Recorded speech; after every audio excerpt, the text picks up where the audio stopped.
ल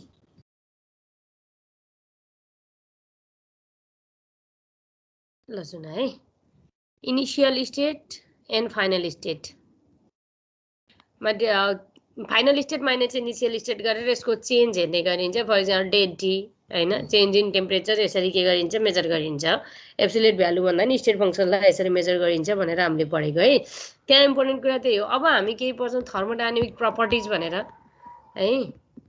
थर्मोडायनामिक यहाँ केही सर्टेन्स टर्म्सहरू छन्, यो पनि त्यही टर्म्सहरूमा आउने हो है। 1 मार्क्स 2 मार्क्स भनेर त्यसरी सोध्ने हो थर्मोडायनामिक प्रपर्टिज है। थर्मोडायनामिक प्रपर्टिजमा हामीले यहाँ 2 टाइप्स अफ प्रपर्टिज पढ्छौँ है। यहाँ हेर एकचोटि तिमीले सायद यो सुनेको छैनौ होला।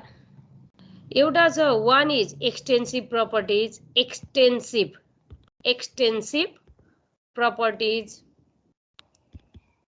Another is intensive properties, intensive. सुन्दैछौ?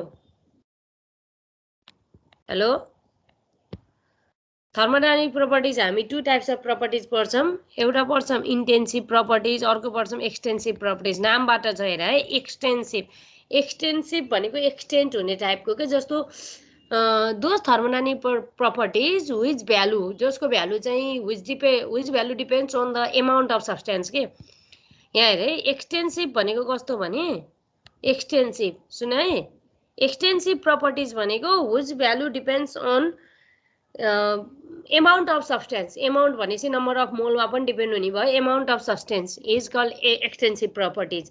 जस्तो एड गर्दाखेरि फर इक्जाम्पल मास हैन, मासमा एमाउन्ट एड गर्दाखेरि मास बढ्छ कि बढ्दैन?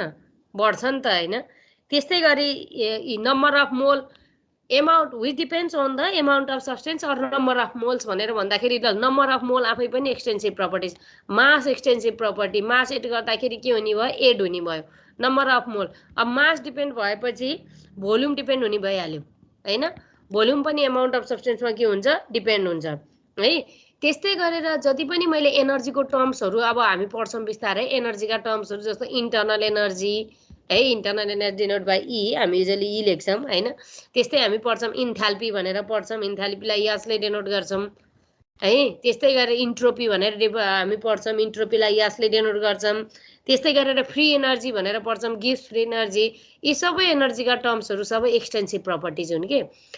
त्यही भएर extensive properties, so extensive properties depends on the amount of substance, so it is also called additive properties. यसलाई के पनि भन्ने चलन छ भने एडिटिभ प्रपर्टिज। किन? एड हुँदाखेरि एड हुन्छ नि त हैन, त्यसमा पनि चेन्ज आउँछ, त्यही भएर यसलाई के भन्छ? एडिटिभ प्रपर्टिज है। त्यसको अपोजिट प्रपर्टिज छ इन्टेन्सिभ। इन्टेन्सिभ प्रपर्टिज भनेको ठ्याक्कै अपोजिट प्रपर्टिज भनेको which does not depend on the amount of substance or number of mole of the substance के। त्यही भएर यसलाई पनि के भन्छ त? Non additive. Intensive properties is called non additive property है। भनेपछि एड गर्दाखेरि एड नहुने। जस्तो कस्तो भने यहाँ हेर है, अगाडि हामीले पढे अनुसार जस्तो भोल्युम एडिटिभ प्रपर्टिज भयो भने, भोल्युम एक्सटेन्सिभ प्रपर्टिज भयो भने टेम्परेचर, प्रेसर, यिनीहरू चाहिँ मेन हेरे यो याद गर्न पर्ने चाहिँ अझ त्यो मल्टिपल चोइस क्वेसन अथवा तिम्रो कतै इन्ट्रान्सतिर याद गर्न पर्ने कुरा हो कि which of the following is extensive property, which of the following is non extensive के अरे इन्टेन्सिभ प्रपर्टिज भनेर। जस्तो टेम्परेचर, प्रेसर, अनि यहाँ एकपटक हेर है कस्तो कस्तो कस्तो चाहिँ एडिटिभ हुन्छ, कस्तो कस्तो नन एडिटिभ हुन्छ। जस्तो यहाँ हेर है, भोल्युम भनेर भन्यौँ भने यहाँ हेर एकदमै डिफ्रेन्सिएट छुट्याउनलाई, भोल्युम इज एक्सटेन्सिभ प्रपर्टिज है। अनि म यतापट्टि इन्टेन्सिभ प्रपर्टिज केही लेखेँ ल, इन्टेन्सिभ। भोल्युम एक्सटेन्सिभ हो भने मोलार भोल्युम भनेको त फिक्स हुन पर्यो नि त, हो कि होइन? 1 मोल अफ सब्सटेन्सका लागि मोलार भोल्युम चाहिँ के हो त? इन्टेन्सिभ प्रपर्टी हो के।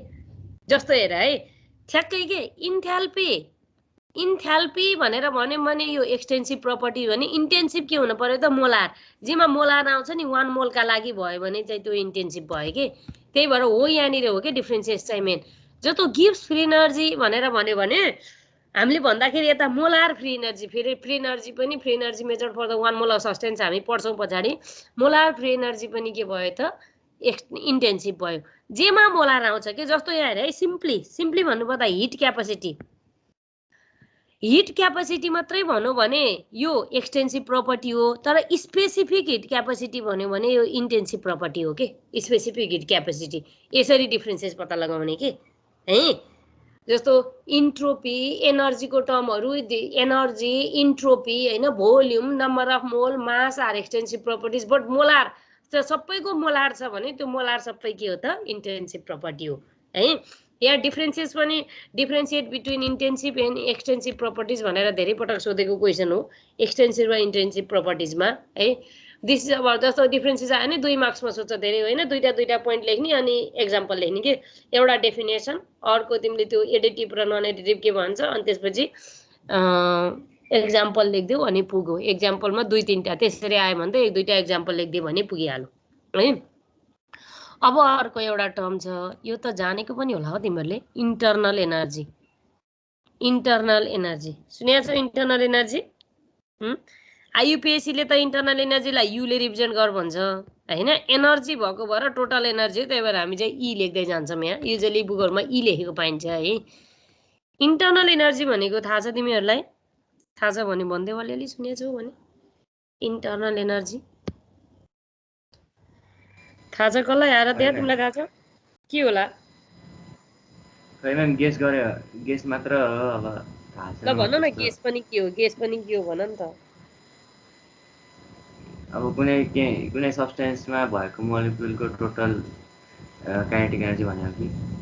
काइनेटिक एनर्जी मात्र हैन, पोटेन्शियल एनर्जी पनि।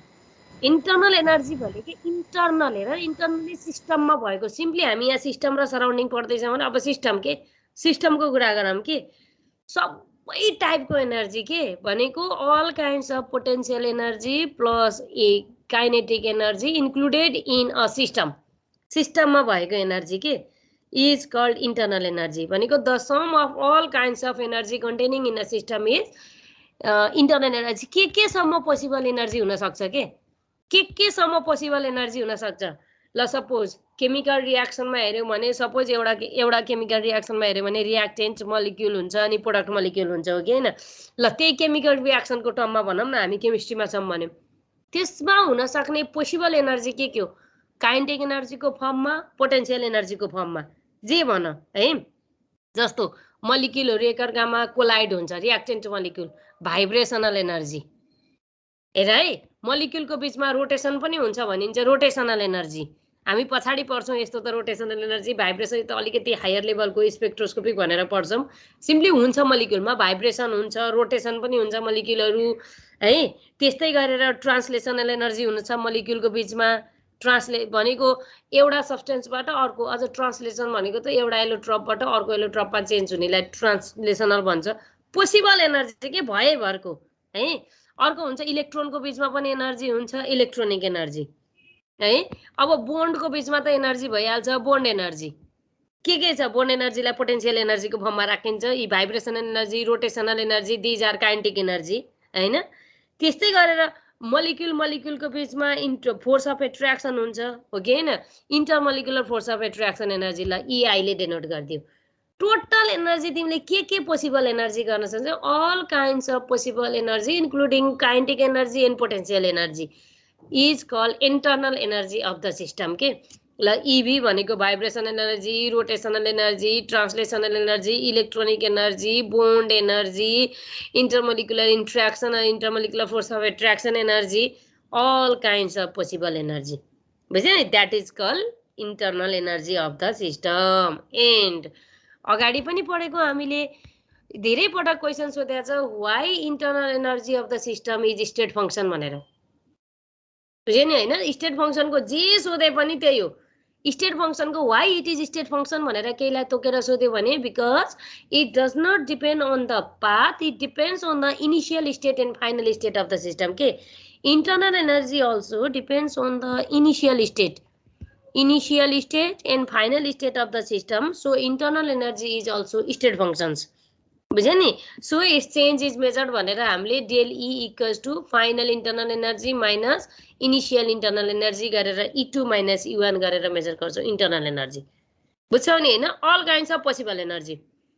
त्यसमा पोटेन्शियल एनर्जी काइनेटिक अब मलिक्युलले हेर न स्टार्टिङमा कोलाइडिङ मलिक्युल्स हुन्छ कोलाइडिङ मलिक्युल्स सुरुमा त reactant molecules has is on energy average energy which is called average energy of reactant which is potential energy भइरहेको हुन्छ अनि पछि इन्क्रिज हुँदै जाँदाखेरि काइनेटिक एनर्जी सप्लाई हुन्छ ओके न भन न भनेपछि पीई प्लस केई हो त्यो पीई र केई मा के पर्छ त्यो सबै इन्टरनल एनर्जी भयो के त्यसरी बुझ्नु पर्यो के internal energy of the system चाहिँ है अब internal energy of the system त भयो अब तिमीले अलि पहिल्यै पढ्न भ्या छैन भने क्या हो यो चाहिँ हामी यो डेफिनेसन तिमीलाई यो केमिस्ट्रीमा चाहिँ यसको डेफिनेसन सोध्दैन सम थर्मोडायनामिक प्रोसेसेस अघि हामी प्रपर्टिज पढ्यौँ थर्मोडायनामिक प्रपर्टिज भनेर एक्सटेन्सिभ इन्टेन्सिभ प्रपर्टिज अब यहाँ सम थर्मोडायनामिक प्रोसेसमा हुन त रिभर्सिबल प्रोसेस इरिभर्सिबल प्रोसेस तिनीहरू छ त्यसलाई हामी डिटेलमा जाँदैनौँ यहाँ हैन जस्ट अब थर्मोडायनामिक प्रोसेसमा हामीले पढ्ने भनेको के प्रोसेसको नाम छ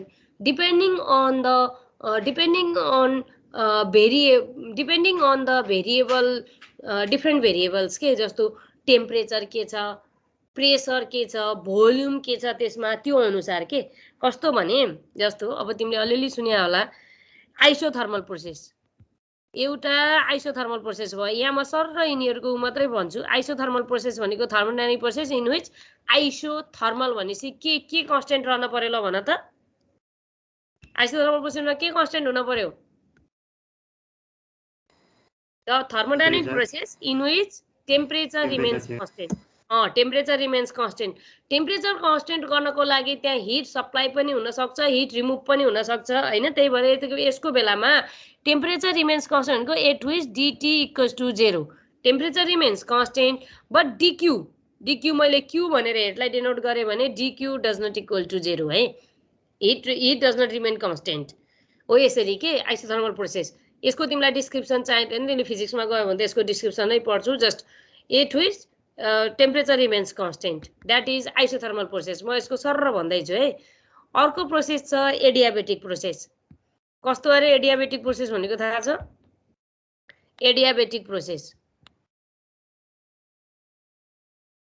भनेको ठ्याक्कै अपोजिट प्रोसेस भनेको in which heat remains constant heat of the system remains constant है हिट कन्स्टेन्ट हुँदाखेरि temperature does not remains constant है dt does not equal to 0 अनि त्यस्तै गरेर नामबाटै छ है एडियाबेटिक त्यसपछि अर्को छ तिमीले यो आइसोब्यारिक भनेको त थाहा पायो होला आइसोब्यारिक भनेको के हुन पर्यो के कन्स्टेन्ट हुन पर्यो आइसोब्यारिक भनेपछि dp रिमेन्स कन्स्टेन्ट है त्यस्तै गरेर अर्को एउटा प्रोसेस छ आइसोकोरिक भनेपछि के कन्स्टेन्ट हुन पर्यो सुन्या छ कोरिक भनेको के वर्डसँग रिलेटेड छ भोल्युम आइसोकोरिक भनेको भोल्युमसँग रिलेटेड छ कोरिक भनेको भोल्युमसँग भनेको भोल्युम रिमेन्स कन्स्टेन्ट है आइसोकोरिक प्रोसेसमा भोल्युम रिमेन्स कन्स्टेन्ट अर्को एउटा प्रोसेस छ लास्टमा हामीले पढ्ने भनेको साइक्लिक प्रोसेस है the thermodynamic process in which let's say in which different steps occur from initial state to final state but return back to the initial state के initial state में फेरि के होनी फिर्ता आउने है जसमा के हुन्छ भने internal energy of the system remains constant हैन अनि also enthalpy of the system remains constant enthalpy भनेर के हामी त्यो पछाडी पढ्छौं साइक्लिक प्रोसेसमा चाहिँ यहाँ यो कतै मल्टिपल चोइस क्वेसनमा नि सोधेको क्वेसन हो यिनी for cyclic process which of the following is correct भनेर एकचोटी क्वेसन आइरहेको थियो कतै यहाँ हेर है भनेको यसको लागि के हुन पर्यो इन्टरनल एनर्जी कन्स्टेन्ट हुन पर्यो अनि enthalpy of the system constant हुन पर्यो एउटा अप्सन यो भयो अर्को अप्सन यसलाई कन्स्टेन्ट नगरेर अर्को कन्स्टेन्ट दिएको हुन सक्छ दुईटै यसलाई गरेर अर्को नदिएको हुन सक्छ अथवा दुईटै यस्तो दिएको हुन सक्छ बुझ्यो नि हो यो DE पनि 0 हुन पर्यो DH पनि 0 हुन पर्यो यो साइक्लिक प्रोसेसको चाहिँ याद गर ल अरु त यतिकै नामबाट पनि याद हुन्छ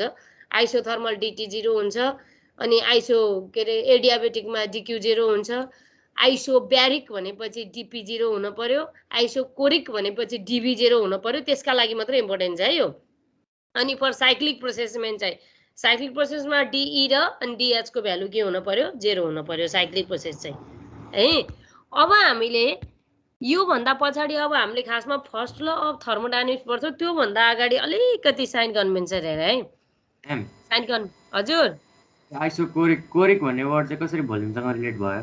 भोल्युमबाट होइन, यो कोरिक भन्ने वर्ड चाहिँ भोल्युमसँग रिलेटेड छ भने चाहिँ ल्याटिन नेम नै होला। हामीले भोल्युमलाई चाहिँ कोरिक भनेर भन्छौँ क्या। भोल्युमसँग आयो भने चाहिँ सिएचओआरई कोर भन्ने वर्ड चाहिँ रिलेट गर्छौँ त्यसमा, के ग्रिक वर्डबाट ल्याटिन वर्डबाट आउनलाई है। त्यो चाहिँ भोल्युमसँगै छ।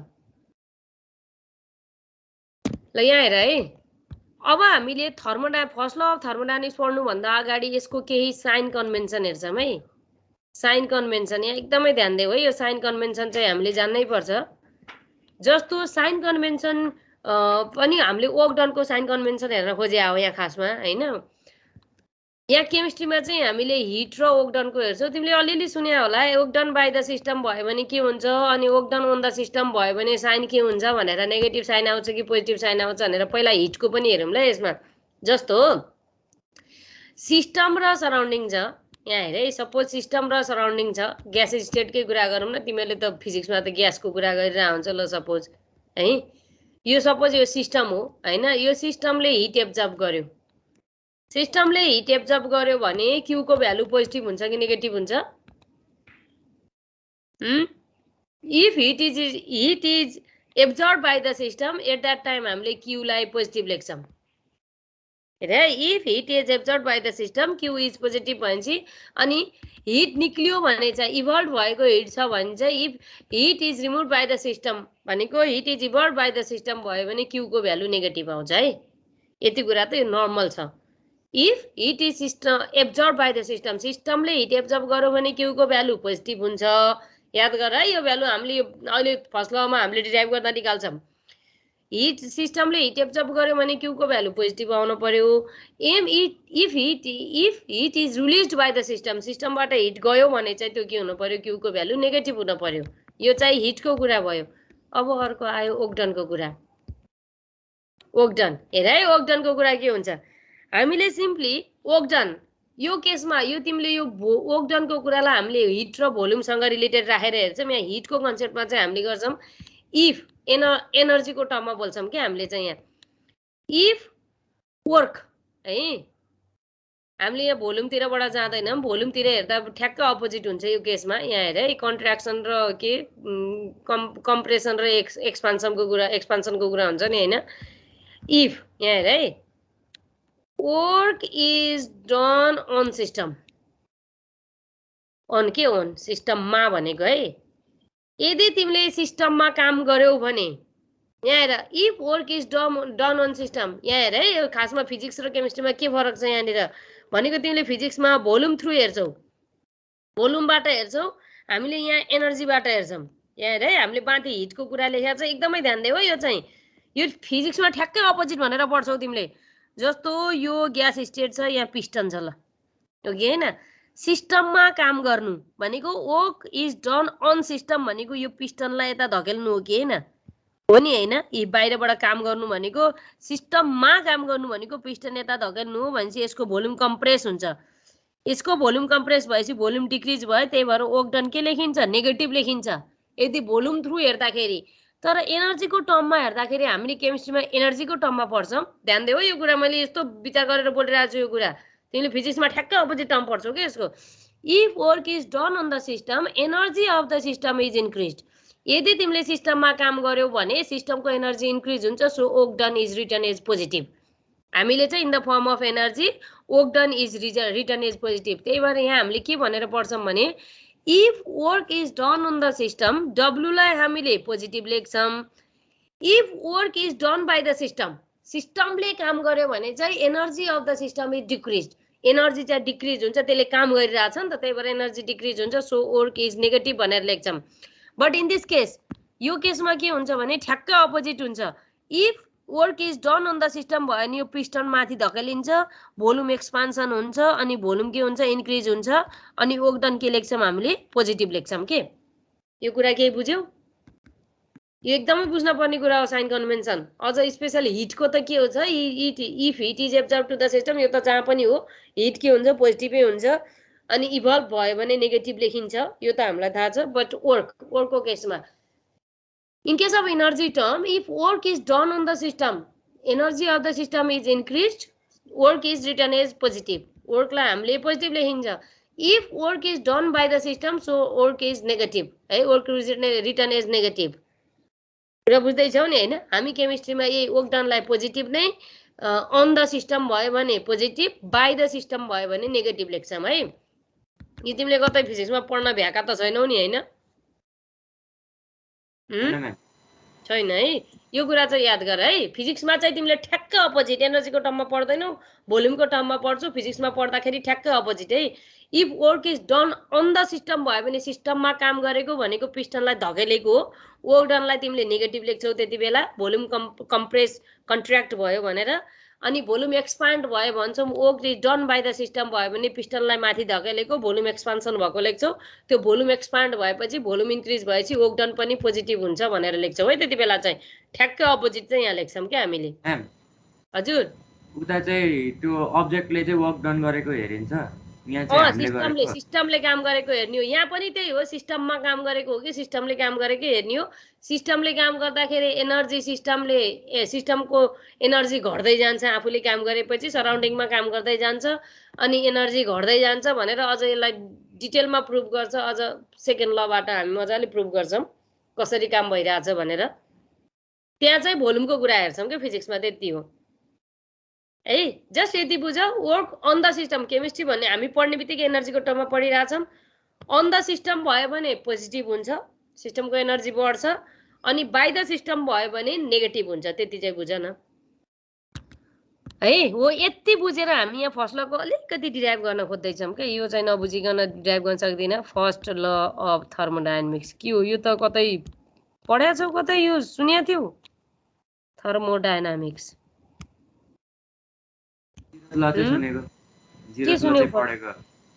पढेको हो फर्स्ट ल हजुर जेरोथ ल भनेको त थर्ड ल मात्रै कहाँ पढ्यौ तिमीहरूले फर्स्ट ल सेकेन्ड ल नसुनिकन डाइरेक्ट थर्ड ल थर्मोडायनामिक्स सुन्यौ जेरोथ ल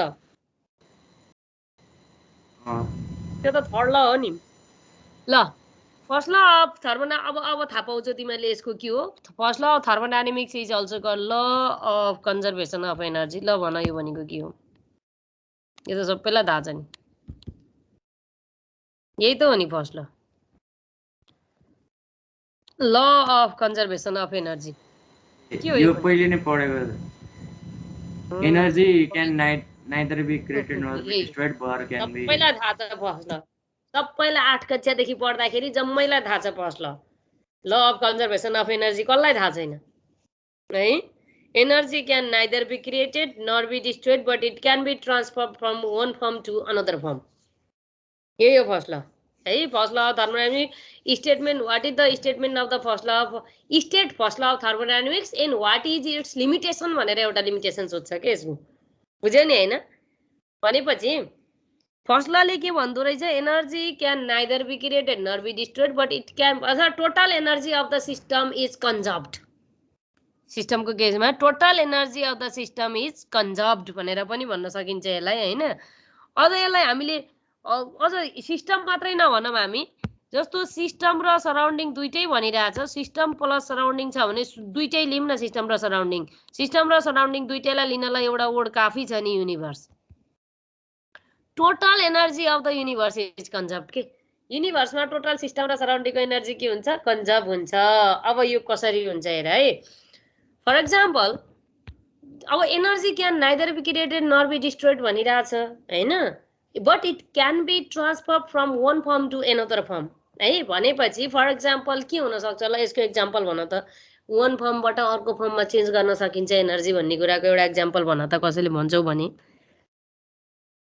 हेर न कति उ छ के जस्तो इलेक्ट्रिकल एनर्जी है इलेक्ट्रिकल एनर्जी बल्ब बलिरहेछ माथि फ्यान घुमिरहेछ है इलेक्ट्रिकल एनर्जी बल्ब बल्नु भनेको के हो electrical energy is converted into light energy hit energy होइन त हिट एनर्जीमा जस्तो हिटरमा सप्लाई भयो भने अझ स्पेसली हिट एनर्जी भन्न मिल्यो the electrical energy supply to heater is converted to heat energy electrical energy केमा कन्भर्ट भयो त हिट एनर्जीमा भनेको एउटा फर्मबाट अर्को फर्ममा गयो है अब यसको म्याथमेटिकल डेरिभेसन भनेर अलिकति डेरिभेसन हेर यसलाई थोरै यसको बुझ्नलाई हो यो डिराइभ गर भनेर चाहिँ आउँदैन नि फेरि फर्स्ट ल चाहिँ डिराइभ गर भनेर तिमीलाई सोध्दैन है केमिस्ट्रीमा चाहिँ फर्स्ट ल डिराइभ गर्न आउँदैन हैन तैपनि त्यो लास्टमा यसको डिफ्रेन्ट केसेस छ त्यो केसेस कसरी आएको भनेर बुझ्नलाई चाहिँ यो एनर्जी बुझ्नलाई आउँछ है सपोज एउटा सिस्टम छ कन्सिडर दिस सिस्टम है सिस्टमको एनर्जी सुरुमा त एनर्जीको कुरा गर्न पर्यो इन्टरनल एनर्जी इनिशियल स्टेटमा E1 छ consider a system which has initial internal energy E1 हो अब के गरौँ भने यो सिस्टममा हिट सप्लाई गरौँ if heat is supply to the system भनेको ल Q amount of heat supply गरौँ हैन Q amount of heat supply गरौँ भनेपछि अब सिस्टमको एनर्जी E1 भयो त्यो हिट पनि त हिट एनर्जी हो E1 प्लस क्यू भयो एनर्जी हो गेन भन त त्यसपछि केही वर्क पनि गरौँ यसमा हैन some work is done on the system W काम गरेपछि त्यो पनि पोजिटिभको फर्ममा E प्लस ड्यू भनेपछि यहाँ हेर नै इनिशियल कन्डिसनमा it consider a system having internal energy E1 है at initial state and if q amount of heat is supplied to the system and w work done w is done on the system है work done w गरे भने अब final energy becomes भनेको final internal energy becomes final भनेको E2 भनेको के हुने रहेछ त E1 plus Q plus W हुन्छ यो एकदमै सिम्पल के जे छ त्यसैलाई एड गर्दै गातो हो नि हो कि हैन इन्टरनल एनर्जीलाई सँगै राख न E2 minus E1 equals to के हुने भयो Q प्लस W हुने भयो भनेपछि यो भनेको त डेल E हो डेल E भनेको के हो त Q प्लस W हो है डेल E भनेको Q प्लस W हो यसैलाई म्याथमेटिकल डेरिभेसन मानेर बस्दा पनि हुन्छ हामीले है तर पनि हामीले डिफ्रेन्ट केस अराइज गर्छौं अब यो एकदमै यो सिम्पल फर्म छ यसको हैन यसलाई डिराइभ गर भनेर सोध्ने हैन यसको म्याथमेटिकल फर्मको लागि चाहिँ अलिकति केही फर्दर प्रोसेस जाऊ है जस्तो सिस्टममा सपोज ल work done is done by the system भनेको W वर्क डन चाहिँ सिस्टम भनेको थ्रु के सिस्टमले काम गर्यो के work is done by the system भयो भने W के हुन्छ नेगेटिभ हुन्छ है suppose PV energy is the energy भनेको work done is PV energy P थाहा छ नि प्रेसर भोल्युम वर्क भनिन्छ नि हैन प्रेसर इन्टु भोल्युमको कम्बिनेसनलाई के भन्छ प्रेसर भोल्युम वर्क है PV एनर्जी भनेकै PV वर्क डन हो हैन अब तिमीले यो PV एनर्जी गर्यो भने W इक्वल्स टु यसलाई हामीले यो भोल्युमलाई त चेन्ज लेखिन्छ यहाँ P डेल V लेख्ने चलन त छ वर्क डनलाई हो कि हैन बाइ द सिस्टम भनेपछि नेगेटिभ हाल्न पर्यो P डेल V हाल्न पर्यो हो कि हैन भन त अब तिमीले यो P डेल V हाल्यौ भने तिमीले यो अब त्यो माथिको रिलेसनमा हेर न del E Q plus W मा त्यसलाई एकचोटी भ्यालु सब्स्टिट्युट गर्दै त के आउँछ जस्तो तिम्रो के आइरा थियो त्यहाँनिर तिम्रो del E equals to Q plus W भनेर आइरा थियो हो कि हैन भन त अनि हामीले वर्क डनको सट्टामा P डेल V मात्रै चेन्ज गर्न खोजेको डेल E है डेल E भनेको के भयो Q minus P del V आयो है अब यसको Q को भ्यालु निकालिन्छ नि धेरै जसो डेल E प्लस के भयो P डेल V है it is the mathematical form of first law of thermodynamics यो भनेको म्याथमेटिकल फर्म हो है यहाँनिर मेन कुरा के छ भने अरु तीन चारवटा केस अराइज गर्न सकिन्छ जस्तो प्रेसर कन्स्टेन्ट हुँदा के हुन्छ भोल्युम कन्स्टेन्ट हुँदा जस्तो आइसोकोरिक प्रोसेसका लागि के हुन्छ आइसोब्यारिकका लागि के हुन्छ हैन त्यस्तै साइक्लिक प्रोसेसका लागि के हुन्छ भनेर डिफ्रेन्ट स्टेप्स अराइज गरिन्छ हामीले डिफ्रेन्ट केसेस यहाँ चाहिँ हामी मेन चाहिँ साइक्लिक प्रोसेसका लागि हेरौँ न साइक्लिक प्रोसेस भनेको मैले इम्पोर्टेन्ट छ भने त यहाँ हेरे फर साइक्लिक प्रोसेस के हुन्छ फर साइक्लिक प्रोसेसमा थाहा छ डेल डी त के हुन्छ कन्स्टेन्ट हुन्छ जेरो हुन्छ हैन त्यो भनेपछि तिम्रो रिलेसन के आयो माथिबाट हेर त क्यू भनेको एकछिन है लेख्नै नमिलेको यसमा है क्यू भनेको के हो प्लस P डेल V आइहाल्यो त्यो भनेको के भयो त W भनेको यहाँ हेर न क्यू भनेको त्यो डेल V भनेको त हाम्रो के हो work done by the system हो नि त हैन भनेपछि माइनस W आइहाल्यो त्यहाँबाट रिलेसन हेर है भनेको heat absorb by the system भनेको work done by the system सँग के रहेछ इक्वल रहेछ यो अनुसार मेन पोइन्ट भनेको यहाँ हेर heat absorb by the system is equal to work done by the system यसले निकाल्दियो त्यसो भए फर साइक्लिक प्रोसेस निकाल्दियो भने यसको मिनिङ के हो भने according to first law of thermodynamics यहाँ हेर है जति हिट तिमीले सिस्टममा सप्लाई गरिरहेछ टोटल त्यसको इक्विभ्यालेन्ट एमाउन्ट चाहिँ वर्क डनमा कन्भर्ट हुन्छ अरे according to first law of thermodynamics. If heat is absorbed system, जस्तो the amount of heat absorbed to the system है absorbed by the system is equal to equivalent to work done by the system. जति hit energy तिमीले supply गरिरहेछ त्यो total जति amount supply गरिरहेछ त्यति work डनमा convert हुन्छ अरे but in the universe there is no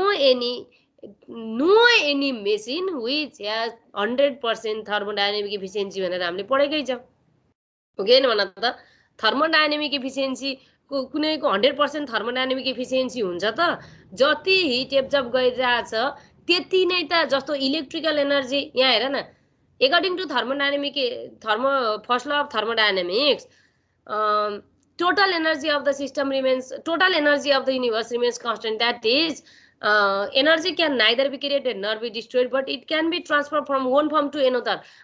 If electrical energy, if some amount of electrical energy is supplied to the heater, equivalent amount of heat energy is released by that heater, given by that heater.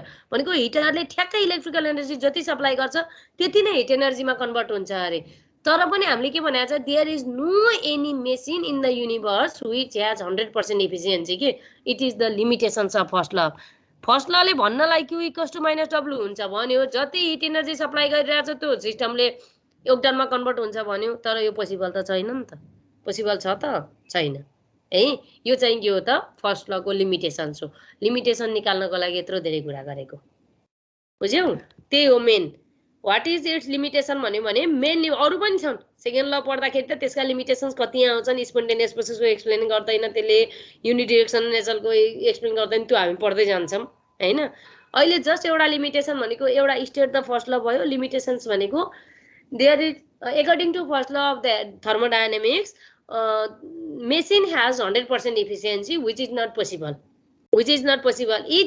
it does not tell about the यस्तो भन्छ के it does not tell about the non equivalency of heat and work के खासमा non equivalence equivalent हुँदैन hit र work चाहिँ है यसले चाहिँ के भन्छ इक्विभ्यालेन्ट हुन्छ भनिदिन्छ तर खासमा नन इक्विभ्यालेन्ट हुन्छ के बुझ्यौ फर्स्ट ल मेन यहाँ आज पढेकोबाट बुझ्न पर्ने भनेको एक्सटेन्सिभ र इन्टेन्सिभ प्रोपर्टिज अनि अर्को भनेको इन्टरनल एनर्जीको definition why internal energy is the state functions अनि अर्को भनेको चाहिँ first law of thermodynamics statement of first law of thermodynamics and its limitations अरु त तिमीले त्यसपछि त्यो थर्मोडायनामिक प्रोसेसको सिम्पली dt0 भनेको कुन प्रोसेसको लागि हो dq0 कुन प्रोसेसका लागि हो dp0 के का लागि हो अनि त्यसै dv0 के को लागि हो हैन अनि de र dh0 भनेको कुन प्रोसेसका लागि हो त्यति चाहिँ जानिराख है त बाँकी भोलि गरौँला त्यहाँ मैले राख्दै छु है त्यो उसमा नोट अहिले देखाउन भ्याइन है त ल आजलाई यति नै गरौँ एक भइसकेछ हेर्दा हेर्दै ल क्लास लिभ गर